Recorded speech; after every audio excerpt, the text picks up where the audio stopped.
Today is chapter 17 of Frightful's Mountain. We're on page 211. Goes to page 220 something. So it's not going to be too long today. Remember, when you get done, go do the quickie quiz. Today's mug, because I know you're all excited about my mugs. This mug here was from Colorado when I was there for my honeymoon. It has a guy with a campfire looking up at the stars because it is now June 1st. So now you get to go outside and look at the stars. Okay, everybody ready? Here we go, page 211, in which Frightful feels the call to the sky. Atop the mill house, Oxy turned her head almost all the way around in one direction and then the other. She saw trees, boulders, the mill pond, and high above them, a bright glimpse of blue sky. The sky captivated her. She sensed she should be there. She flapped her wings. Nothing happened. The air was still. No wind gave her lift. She closed her wings to her body and flicked her tail in frustration. She needed to be in that sky. Frightful watched Oxy from Sam's tree. Her eyas had taken her first flight. She was no longer a nestling, but a fledgling, a flying member of bird royalty, the family falconade. But Frightful was not about to join Chup wandering free on wing. She had still another duty, to provide food until Oxy could catch her own. Oxy's mood changed from frustration to curiosity. She turned her head almost upside down to focus on a twisting leaf, a flying beetle, and a bird. Birds excited her. She lifted her wings to chase, thought better of it, and folded them to her sides. Eventually she grew tired and put her beak in the feathers between her shoulders to sleep. The afternoon shadows, ding, turned the page, 212, lengthened and turned purple-blue. Up in the big tree, Frightful closed her eyes. From time to time she opened them and checked on Oxy. Sam read on. Mold chewed on the deer bone. Suddenly, "Sam, where are you?" Bando was running toward the big tree, waving his arms. Oxy awakened and flapped her wings. A gust of wind rushed under them and lifted her off the roof. In seconds she was above the hemlock grove, on her way somewhere. Sam saw Oxy soaring to independence. At the same time he heard Bando shout, "It's a girl! It's a girl! Her name is Samantha!" "Samantha," Sam said, and Oxy was forgotten. "Who named her that?" "Zella," said Bando as he caught his breath from running. Sam couldn't speak. "Now we have a son and a daughter," Bando said, putting his hand on Sam's shoulder. "Those are Zella's words." Sam ran his fingers through his hair, trying to take in the wonder of having a namesake. "I've got to get back to the hospital," Bando said. "I'll pick up my surprise for Zella and Samantha." He winked. "Think she'll like that?" Sam still could not speak. Bando's blue eyes shone under his dark eyebrows and prematurely white hair. His face crinkled around a big smile. He waited for Sam to say something, realized he was overwhelmed, and hurried off to the mill house. "Samantha," Sam finally said as his friend of the forest and wilderness left the mill house, carrying on his head the exquisite wild cherry rocking chair he had been working on for 8 months. "Samantha," Sam whispered to himself. "I have a new friend." Frightful did not hear the excitement. Oxy had disappeared over the mountain, and she was speeding to catch up with her daughter. She finally took the lead and steered to Sam's meadow. She alighted on the limb of an oak tree. Oxy landed on a hickory stub. Frightful scanned the meadow. Oxy scanned it too. A rabbit jumped. Instinctively, Oxy dropped from her perch. She missed. She hit where the rabbit had been, not where it would be by the time she struck. The rabbit dove into a patch of greenbrier, and Oxy flew back to her perch. While she sat waiting for something else to run, Frightful flew back to the courthouse. She returned in the late afternoon, but brought no food. Oxy, who had still not caught anything, ravenously attacked her mother. Frightful dodged, climbed swiftly, and sped back to the cupola. In the morning, she caught a pigeon. Ding, turned the page, 214. Oxy saw Frightful flying toward her with the food when she was still a long way off. She waited, then attacked.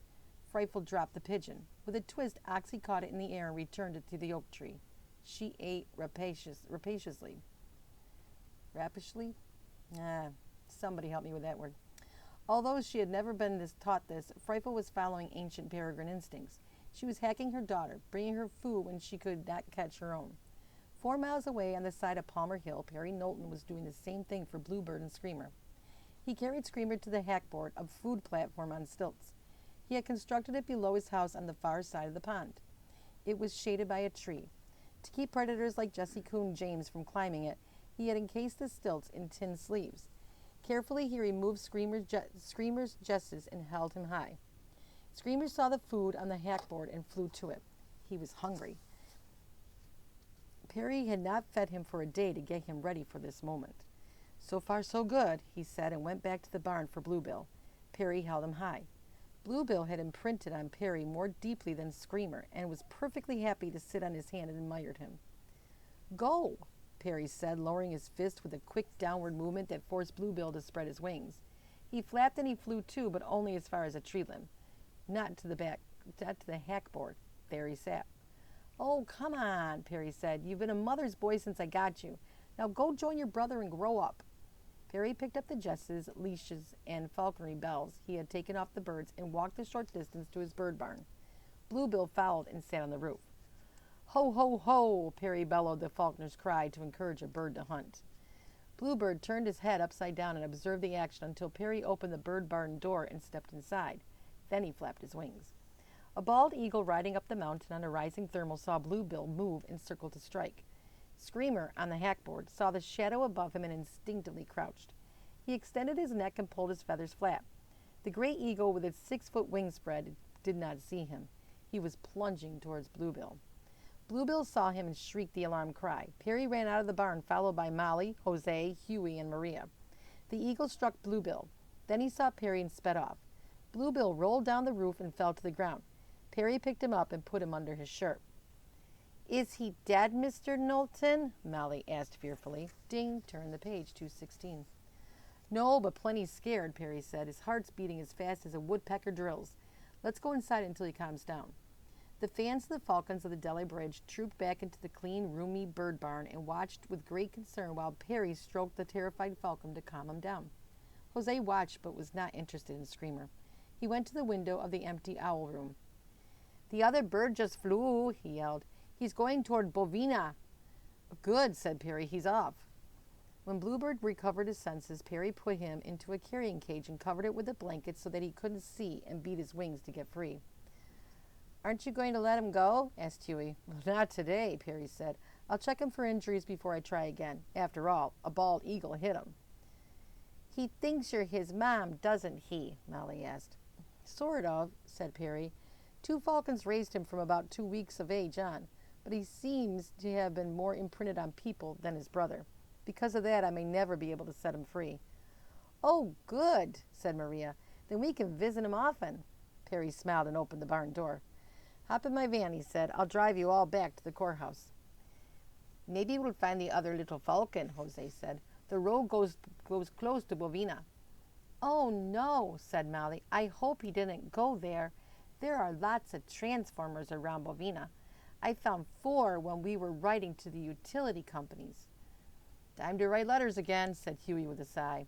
Terrified by the eagle, Screamer had flown to an oak tree at the top of Perry's mountain. His fear died quickly, and he calmly looked around. A flock of starlings swarmed past him, fanning out and coming back together. He found them interesting. They flew, they moved, they were birds. They swooped into the bushes and vanished. A red-tailed hawk soared by.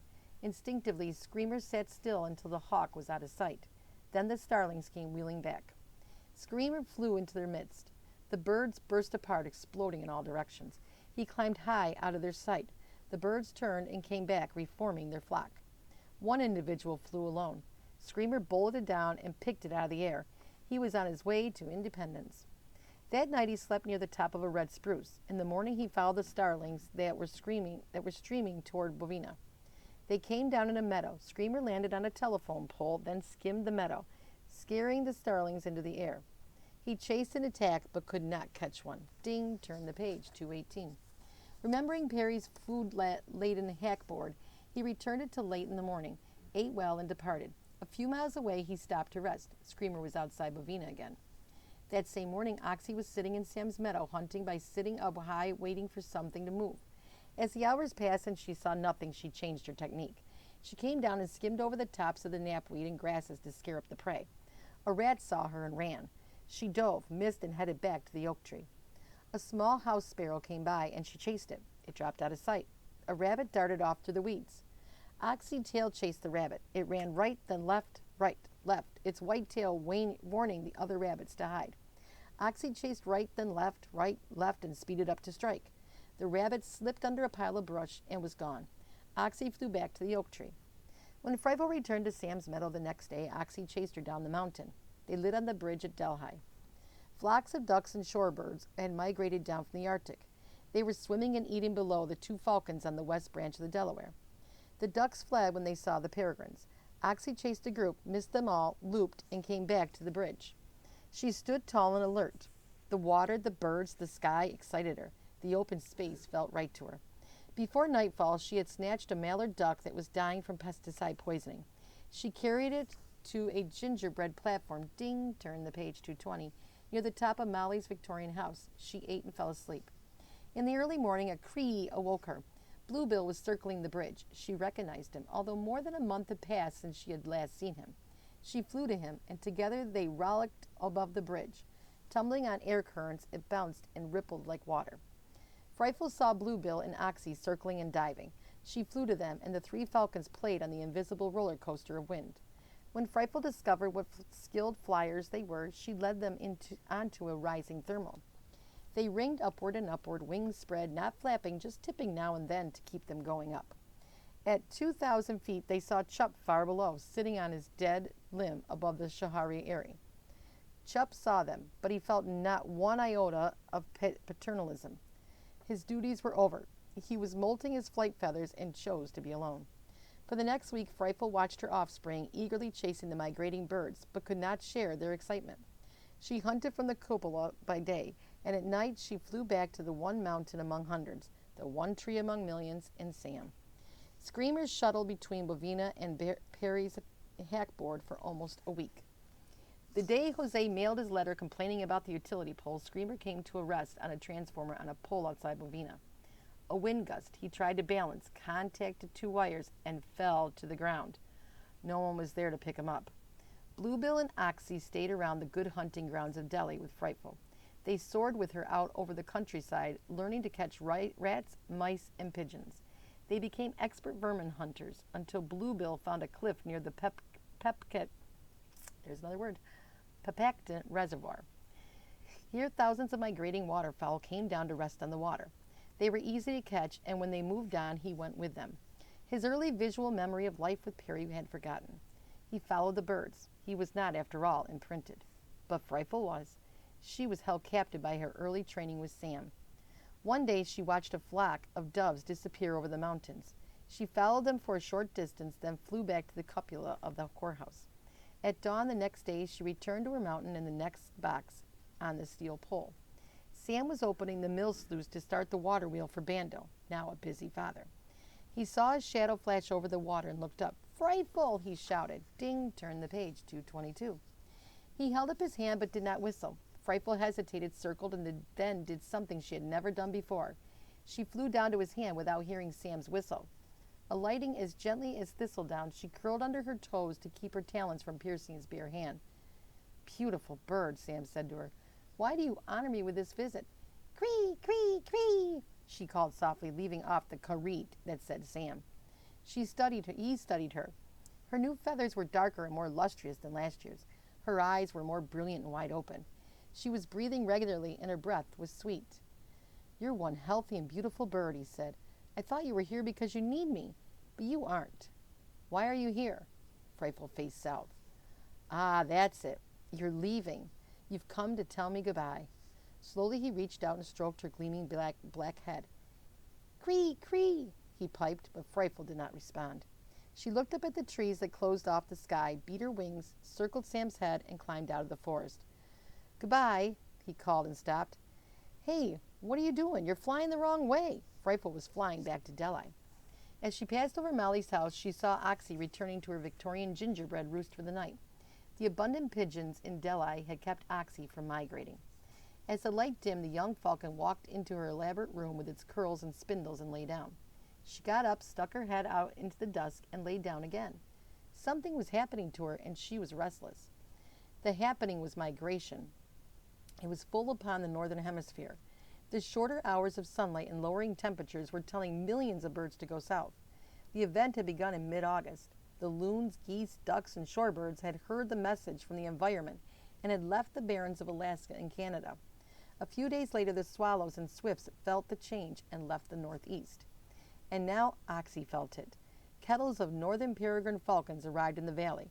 They picked out the weak and slow from the flocks of migrating birds and moved south when their prey moved south. The strong and healthy would survive to have strong and healthy offspring. The weak became life and energy for the falcons. Oxy watched, ate, and listened to the Earth's atmospheric messages.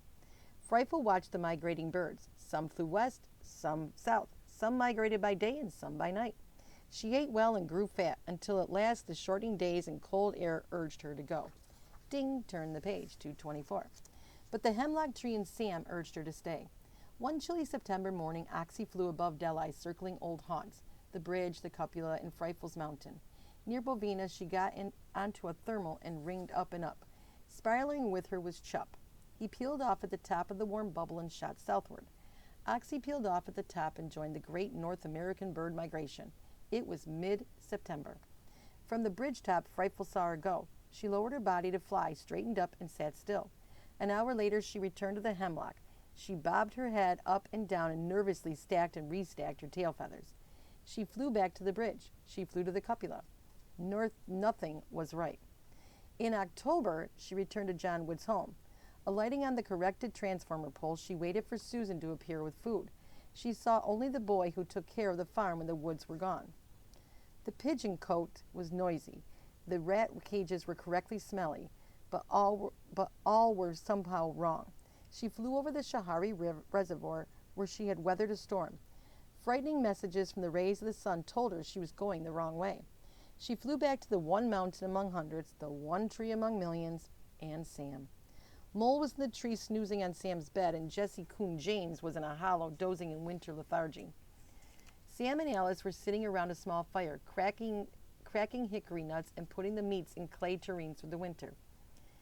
Zeller named her Samantha, Sam said. Isn't that nice? I know, replied Alice. How many times have you told me that? I saw her, and she's too little for such a big name. Well, she'll grow up. They'll call her Sam, and then what? That's even better, he said. Alice stuffed a large piece of hickory meat into her mouth. Cree, cree, cree, cree! Sam jumped to his feet. Alice, he said, it's Frightful. She's here. She's not going to migrate. What do I do? Call her down and keep her, Alice answered. She would like that. I can't. Since I can't have her, I want her to be a wild peregrine falcon. She must go. Does every single solitary peregrine have to migrate? No, he answered thoughtfully. There are some who have stayed near New York City all winter because there are so many pigeons, but they are not Frightful. Ding, turn the page, 226. She must be a 100% pure peregrine, sailing blue skies, journeying to new worlds, and that means she migrates. Oh, Sam, Alice said, then thought a minute. What makes birds migrate? A lot of things, but mostly lack of food in the cold north. They follow the food supply. Then don't feed her if you are so anxious for her to be a pilgrim falcon. I'm not going to, he said, stepping back to try to find Frightful among the branches of the ancient hemlock, but primarily to keep Alice from seeing his great sadness.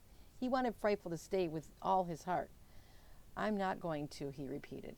Oh, no, he's not going to feed Frightful this time. That's not good. Okay, a couple more chapters left to go. Go do your quickie quiz, and we'll check you out later. Have a good day.